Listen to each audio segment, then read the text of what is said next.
வணக்கம். இன்றைக்கி ஜானஸ் கிச்சனில் ஒரு ஹெல்தியான பாயாசம் செய்யலாம். நான் ஒரு கடாயில் 100 ml அளவுக்கு தண்ணி ஊற்றிருக்கேன். மீடியம் ஃப்ளேம்லேயே வச்சு அது லேசாக கொதிக்க ஆரம்பிக்கும் பொழுது ஒரு கைப்பிடி அளவுக்கு பொடியாக நறுக்கின கேரட் சேர்த்துருக்கேன்.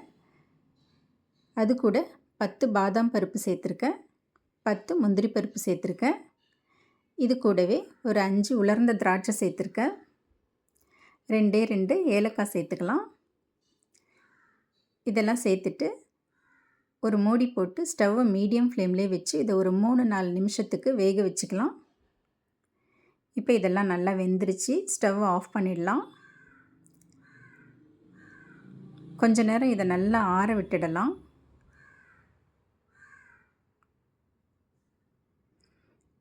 இப்போ நல்லா ஆறிடுச்சு. இதெல்லாம் மிக்ஸி ஜாரில் சேர்த்துக்கிறேன். அந்த தண்ணியோடவே சேர்த்துக்கலாம்.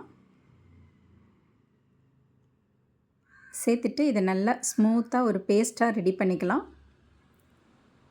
இந்த மாதிரி இருக்கணும். இப்போ இது இருக்கட்டும். நான் அதே கடாயில் 200 ml அளவுக்கு பால் நல்ல லோ ஃப்ளேம்லேயே வச்சு காய வச்சு வச்சுருந்தேன். ஒரு வாட்டி அதை கலந்து கொடுத்துடலாம். ஸ்டவ் நல்லா லோ ஃப்ளேம்லேயே இருக்கட்டும். நம்ம ரெடி பண்ணி வச்சுருந்த பேஸ்ட் அதில் சேர்த்துக்கிறேன். சேர்த்துட்டு மிக்ஸி ஜாரை கழுவி கொஞ்சமாக தண்ணியும் சேர்த்துக்கிறேன். சேர்த்துட்டு நல்லா கலந்து விட்டுட்டு இதை ஒரு 2 நிமிஷத்துக்கு மீடியம் ஃப்ளேம்லேயே வச்சு கொதிக்க வச்சுக்கலாம். இந்த கேரட்டு, பாதாம், முந்திரி எல்லாம் ஏற்கனவே நல்லா வெந்திருக்கும்.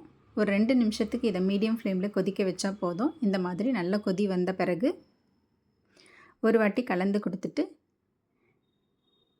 இதில் நம்ம இனிப்புக்கு தகுந்த மாதிரி சர்க்கரை சேர்த்துக்கலாம். அவங்கவுங்க விருப்பத்துக்கு தகுந்த மாதிரி சர்க்கரை சேர்த்துக்கலாம். நான் இந்த அளவுக்கு சர்க்கரை சேர்த்துருக்கேன்.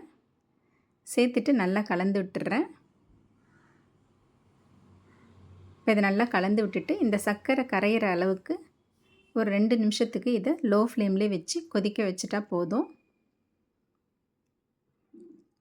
இப்போ நல்லா கொதிச்சிருச்சு. சர்க்கரையும் கரைஞ்சிருச்சு. ஸ்டவ் ஆஃப் பண்ணிடலாம். இப்போ இது கூட நெய்யில் கொஞ்சமாக முந்திரி பருப்பு வறுத்து சேர்த்துக்கிறேன். இது ஆப்ஷனல் தான். அவ்வளோதாங்க. ஒரு ஹெல்தியான கேரட், பாதாம், முந்திரி சேர்த்த ஒரு பாயாசம் ரெடி ஆகிடுச்சு. இது ரொம்ப டேஸ்ட்டாக இருக்கும். தேங்க்ஸ் ஃபார் வாட்சிங்.